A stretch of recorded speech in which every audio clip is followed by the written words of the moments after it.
Plus ini di samping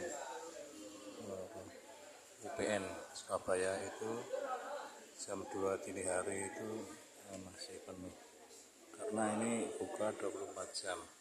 Kebanyakan yang di sini itu adalah mahasiswa-mahasiswi yang sedang belajar berdiskusi. Nah, ini ada laptop.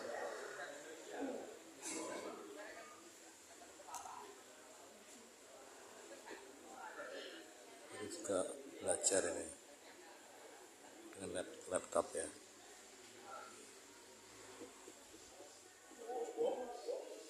Sana juga nih belajar dengan laptop ya. Kebanyakan mahasiswi dari UPN yang berada di sebelahnya. Nah, di sini ada harga 11.000 tapi sekenyangnya.